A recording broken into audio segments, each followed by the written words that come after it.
আজকের এপিসোডে আমরা স্ক্রোল টপ বাটনটাকে ডিজাইন করব এবং কন্ডিশনাল ফাংশনটা ইউজ করে এটাকে ফেড ইন এবং ফেড আউট করব। অর্থাৎ ফেড ইন তো বলতে ভিজিবল এবং ডিসপ্লে নান এরকম আর কি। তো এইখানে বেসিক্যালি একদম ফুটারের নিচে এই জায়গায় আমরা একটা ফুটার তৈরি করছিলাম আর কি। তো এইখানে একদম ফুটারটা হচ্ছে আমাদের, আর স্ক্রোল টপের যে বাটনটা সেটার জন্য বেসিক যেটা সেটআপ লাগে সেটা হচ্ছে যে হাইট ধরেন 6000 পিক্সেল এখানে দিলে একটা স্ক্রোল বার চলে আসবে আর কি। বডিতে যেন স্ক্রোল করা যায় সেই জন্য আমরা আসলে এই সেটআপটা নিছি। তো এখানে একটা ফুটার তৈরি করলাম এবং এখানে একটা জাস্ট হাইট দিয়ে স্ক্রোল বারটা যেন চলে আসে সেটা করা হয়েছে। তো এখন এই জায়গায় যদি আমরা একটা অ্যাঙ্কর ট্যাগ বা একটা বাটন ইউজ করি, সাপোজ এখানে একটা বাটন দিলাম, বাটনের হচ্ছে আমাদের ক্লাস দিলাম মনে করেন যে স্ক্রোল টপ, ওকে, এবং একটা আইডি দিতে হবে যেহেতু আমরা জাভাস্ক্রিপ্ট দিয়ে করতেছি। তো সেক্ষেত্রে স্ক্রোল টপ একটা আইডি দিলাম এবং এখানে জাস্ট আমরা টপ লিখে দিলাম। এখন এটাকে ফার্স্ট অফ অল সিএসএস দিয়ে একটু ডিজাইন করতে হবে। একদম শেষের দিকে আমরা যদি ধরেন স্ক্রোল টপ, তো এটার প্রথমেই যেটা করা লাগবে সেটা হচ্ছে যে এটার পজিশনটা ফিক্সড করে রাইট সাইড থেকে আমাদের 40 পিক্সেল করলাম আমরা, এবং নিচের দিকে বটম থেকে আমরা এটাকে করতে পারি 60 পিক্সেল, ওকে। এরপরে হচ্ছে উইথ সাপোজ 60 পিক্সেল, হাইট হবে 60 পিক্সেল, বর্ডার রেডিয়াসটা আমরা 50% যদি করে দিই তাহলে একদম সার্কুলার হয়ে যাবে। ব্যাকগ্রাউন্ডটা আমরা দিতে পারি গ্রিন, কালারটা আমরা হোয়াইট দিতে পারি এবং বর্ডারটা 0 করে দিতে পারি, কারণ আমাদের বাটনে ডিফল্টভাবে একটা বর্ডার চলে আসে সিএসএসে। তো এই হচ্ছে ব্যাপার। এটা হচ্ছে স্ক্রোল টপের যে বাটন, এখানে এই পজিশনে ফিক্সড হয়ে আছে। হ্যাঁ, তো নর্মাল অবস্থায় এটা আসলে শো করবে না।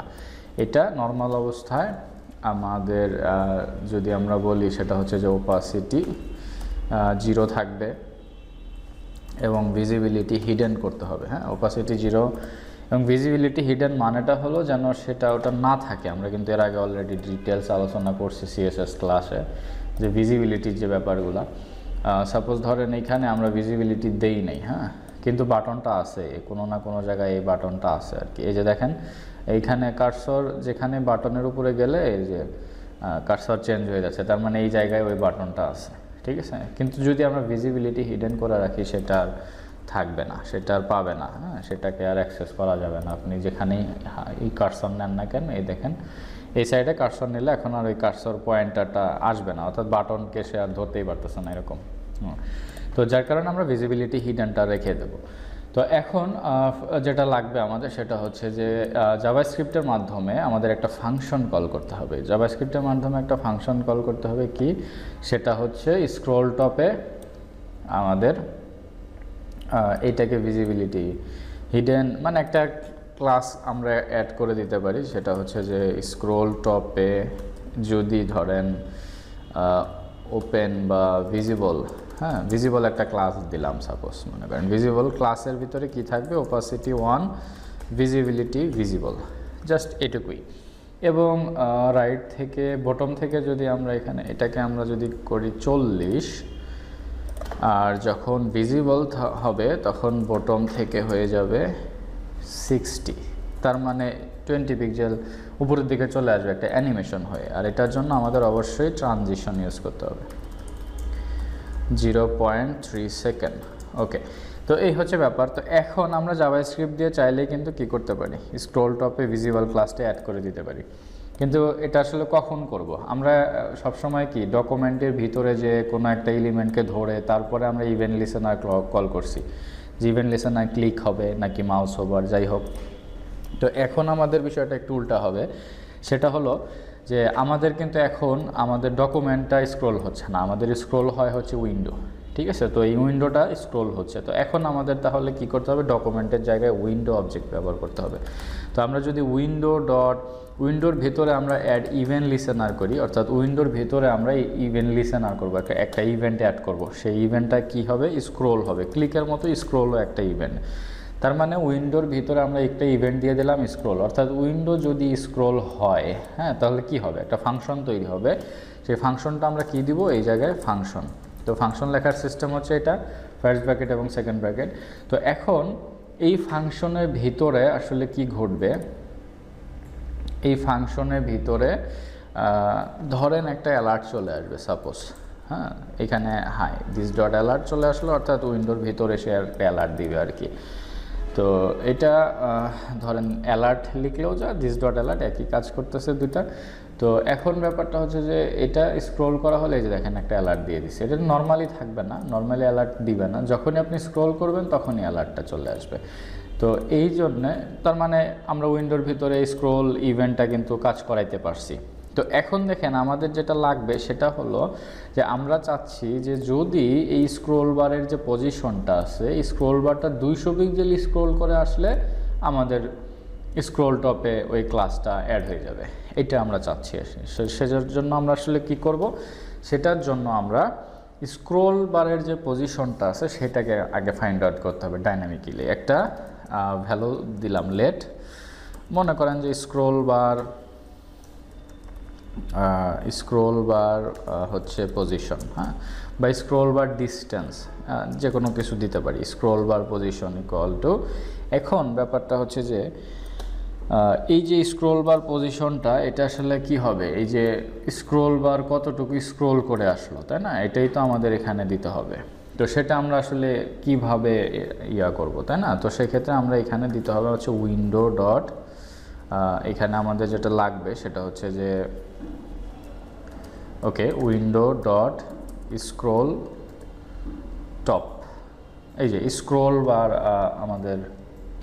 আচ্ছা, এখানে যে ব্যাপারটা ঘটছে সেটা হচ্ছে যে স্ক্রোল বার পজিশনেরটা এটা তো ডাইনামিক একটা পজিশন হবে। আমরা যদি এখন 50 দিয়ে দেই তাহলে কিন্তু কি হবে দেখেন একটা ব্যাপার, সেটা হচ্ছে যে স্ক্রোল বার পজিশন আমরা 50 দিয়ে দিলাম বা 100 দিয়ে দিলাম, এই যে দেখেন এখানে 60, হ্যাঁ, এখানে যদি আমরা 60 দিয়ে দিই স্ক্রোল বার পজিশন, তাহলে কি হবে, আমাদের একটা ইফ ফাংশন তৈরি করতে হবে। সাপোজ কীরকম একটা ইফ ফাংশন আমরা এখানে তৈরি করলাম যে ইফ স্ক্রোল বারের পজিশনটা যদি হয়, স্ক্রোল বারের পজিশনটা যদি ধরেন 200 পিক্সেল হয়ে যায়, হ্যাঁ, তাহলে কি হবে, তাহলে ফাংশনের ভিতরে আমাদের আরেকটা অ্যালার্ট আমরা দিচ্ছি, মনে করেন আরেকটা অ্যালার্ট আমরা এখানে দিচ্ছি ফাংশনের ভিতরে দিস ডট অ্যালার্ট দিয়ে একটা অ্যালার্ট দিচ্ছি, বা সরাসরি অ্যালার্ট লিখলেও চলবে।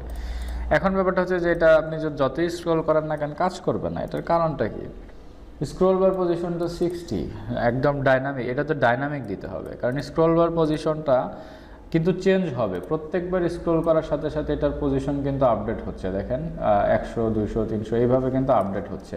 তা ডাইনামিক স্ক্রোল বারের পজিশনটা আমরা আসলে কিভাবে ধরবো, তাই না। তো ডাইনামিক স্ক্রোল বারের পজিশনটা ধরার জন্য আমাদের যেটা করা লাগবে window dot window dot scroll Y নামে একটা প্রপার্টি আছে। তো এখন ব্যাপারটা হচ্ছে স্ক্রোল কোন দিকে হচ্ছে, স্ক্রোল তো এটা এক্স অক্ষ বরাবর, এটা ওয়াই অক্ষ বরাবর, তাই না। তো এখন ব্যাপারটা হচ্ছে যে এটা আমরা পরে আসতেছি। আমরা ফার্স্ট অফ অল কী করলাম, উইন্ডোর ভিতরে একটা ইভেন্ট লিসেনার অ্যাড করে দিলাম স্ক্রলে, এবং আমরা স্ক্রল বারের যে ডাইনামিক পজিশনটা সেটা ধরার চেষ্টা করতেছি, যে যখনই স্ক্রল করা হবে স্ক্রল বারটা ঠিক কোন জায়গায় আছে সেটা আমরা দেখতে পাবো। সেটা কিভাবে, এটা করলাম। এখন এটা আছে কোথায়, এটা আছে এই ভ্যারিয়েবলের ভিতরে, এই ভ্যারিয়েবলের ভিতরে এই ভ্যালুটা আছে, এই ভ্যালুটা কি this dot window dot scroll Y, আমরা ওয়াই অক্ষ বরাবর স্ক্রল করতেছি, হ্যাঁ, উইন্ডোর ভিতরে যে স্ক্রোল ওয়াই এই ভ্যালুটা। তো এখন এটাকে যদি আমরা কনসোল ডট লগে দেখি স্ক্রোল বার পজিশন, তাহলে কি হবে দেখেন, প্রত্যেকবার স্ক্রল করার ফলে এই কনসোল ডট লগে নতুন নতুন ভ্যালু অ্যাড হবে, হ্যাঁ, তাইলে আমরা দেখতে পাবো যে স্ক্রল বার পজিশনটা আসলে চেঞ্জ হচ্ছে কি হচ্ছে না, এরকম একটা ব্যাপার। তো এখন দেখেন এই যে কনসোল, এখন যদি আমরা এটাকে স্ক্রল করে আসি, দেখেন এক এক সময় এক একটা আইডি মানে ভ্যালু জেনারেটেড হচ্ছে, এটা 19 35 21, এখন বর্তমান আছে হচ্ছে 176 পিক্সেল স্ক্রল হয়ে উপরে গেছে, হ্যাঁ। তো আরও যদি আসি তাহলে দেখেন এই যে স্ক্রল হয়ে 2400 পর্যন্ত সেই স্ক্রল হয়েছে, এরপরে আবার 5641 পর্যন্ত সেই স্ক্রল হয়েছে ওয়াই অক্ষ বরাবর, ঠিক আছে, এটা হলো ব্যাপার। তো এখন এখানে সে ডাইনামিক ভ্যালু আছে, তাহলে ডাইনামিক ভ্যালু আমরা এটাকে ধরলাম। এখন ধরার পরে আমরা যদি বলি যে এই স্ক্রোল বার পজিশনটা যদি ধরেন 200 পিক্সেলের উপরে চলে যায়, সামহাও 200 পিক্সেলের উপরে চলে যায়, প্রত্যেকবার স্ক্রল করার সাথে সাথেই কিন্তু এটা রান হচ্ছে। তো যদি স্ক্রল বারের পজিশনটা 200 পিক্সেলের উপরে চলে যায়, আমাদের এখানে পিক্সেল দিতে হবে না, ভ্যালুটা দিতে হবে। তো 200-র উপরে চলে যায় তাহলে একটা ফাংশন হবে, সে ফাংশনটা কি, আমরা এইবার আসেন হচ্ছে document dot get element by হচ্ছে ID. Okay, document dot get element by ID, এখানে জাস্ট ডকুমেন্ট লিখলে আপনার অটোমেটিক্যালি দিসটা অ্যাড হয়ে যাচ্ছে ভিজুয়াল স্টুডিও কোড থেকে। এটা দিলেও সমস্যা নেই, না দিলেও কোনো প্রবলেম নেই। আচ্ছা, যাই হোক, এই দিস মানে হচ্ছে যে আসলে আপনার এই উইন্ডোজের মধ্যেই আসলে কাজগুলো ঘটতেছে আর কি, এটাই আর কি। যে উইন্ডো যখন আপনি লিসেনার করতেছেন তখন আসলে প্রত্যেকটাই তো আসলে এই উইন্ডোর মধ্যেই সব কিছু, উইন্ডোর মধ্যেই কিন্তু ডকুমেন্ট থাকে আর কি, ব্যাপারটা হলো এরকম। তো এখন ব্যাপারটা হচ্ছে যে গেট এলিমেন্ট বাই আইডিতে আমরা কোন আইডিটা ধরবো, স্ক্রোল টপের যে আইডিটা ধরবো। ওকে, স্ক্রোল টপের যে আইডিটা ধরলাম, এখন এইটাকে কি করব, আমরা ক্লাস লিস্ট দিব। হ্যাঁ, okay, class list dot add visible. Okay, এটাকে আমরা ভিজিবল করে দিলাম। তাহলে কি হবে, স্ক্রল বার পজিশন যদি 200-র উপরে চলে যায় তাহলে আমাদের স্ক্রল টপে একটা ক্লাস লিস্ট ভিজিবল একটা ক্লাস অ্যাড হয়ে গেল, এবং ভিজিবল একটা ক্লাস অ্যাড হয়ে যাওয়ার ফলে কি হবে, এটা শো করবে। এটা দেখেন ওপাসিটি 1 হয়ে যাবে, ভিজিবিলিটি ভিজিবল হয়ে যাবে, বটম থেকে 60 পিক্সেল একটু উপরের দিকে উঠে আসবে। তো এখন যদি আমরা ধরেন এইখানে সাপোজ এই যে এই জায়গাটাতে আসি, এখন স্ক্রল করে আসি, দেখেন স্ক্রল করে আসলে আমাদের এই জায়গায় যে বাটনটা ছিল সেই বাটনে এখন একটা ক্লাস অ্যাড হয়েছে কিন্তু ভিজিবল। আচ্ছা, তো ভিজিবল ক্লাসটা অ্যাড হয়েছে, কিন্তু ব্যাপারটা হচ্ছে যে এটা শো করতেছে না। এটার কারণটা কি? কারণটা যদি আমরা একটু দেখি, ভিজিবল হচ্ছে বুটস্ট্র্যাপের একটা ক্লাস। হ্যাঁ, এই যে ভিজিবল, তো ওইখান থেকে আসলে বুটস্ট্র্যাপের এটা ভিজিবল হয়ে আছে, ঠিক আছে। তারপরে আমাদের যে সিএসএসটা সেটা আসলে লোড হয় নাই, দেখতে পাচ্ছেন স্ক্রল টপ, আমাদের যে সিএসএস, এই যে বানানটা ভুল করে রাখছি আমরা, এই জন্য আসলে কিন্তু সে ইয়াটা পায়নি। হ্যাঁ, স্ক্রল টপ। ওকে, তো এইখানে ভিজিবল দিয়ে দিলাম, এখন এই যে শো করতেছে দেখেন। এখন ব্যাপারটা হচ্ছে যে কি, এখন যদি আমরা একটু রিলোড দিই তাহলে যদি আমরা স্ক্রল করি, দেখছেন একটা হালকা অ্যানিমেশন হয়ে চলে আসে, এই যে হালকা অ্যানিমেশন হয়ে উপরের দিকে চলে আসতেছে। আচ্ছা, এটাও গেল হচ্ছে আমাদের যখন সে কি করবে, স্ক্রল হয়ে 200 পিক্সেলের উপরে চলে আসবে তখন এটা ভিজিবল হবে। এবং যদি 200 পিক্সেলের উপরে না আসে তাহলে কি হবে, সাপোজ ধরেন এই যে একবার তো স্ক্রল হয়ে গেছে, এটা উপরের দিকে আসে, এখন যদি আমি উপরের দিকে যাই তাহলে 200 পিক্সেলের উপরে মানে নিচে চলে গেছে, এখন তো এটার পজিশন 0, তাই না? মানে এটা তো এখন আর স্ক্রল হয় নাই কোনোটা, তাহলে এটা তো থাকার কথা না, তাহলে এটা তো রিমুভ করতে হবে। তার মানে কি, বিষয়টা হচ্ছে যদি 200 পিক্সেলের উপরে থাকে তাহলে এটা হবে, আর যদি তা না থাকে তাহলে কি হবে, তাহলে তো কিছুই হবে না, আমরা কিছুই বলি নাই। কিন্তু আমাদের এখানে বলতে হবে যে কি ঘটবে যদি 200 পিক্সেলের উপরে না যায়, যদি ধরেন 150 পিক্সেল বা 100 পিক্সেলে হচ্ছে বা 0-তে হয়ে যায়, তখন কি হবে, তখন আসলে এই ক্লাসটা ভিজিবল ক্লাসটা আবার রিমুভ করে দিতে হবে আমাদের।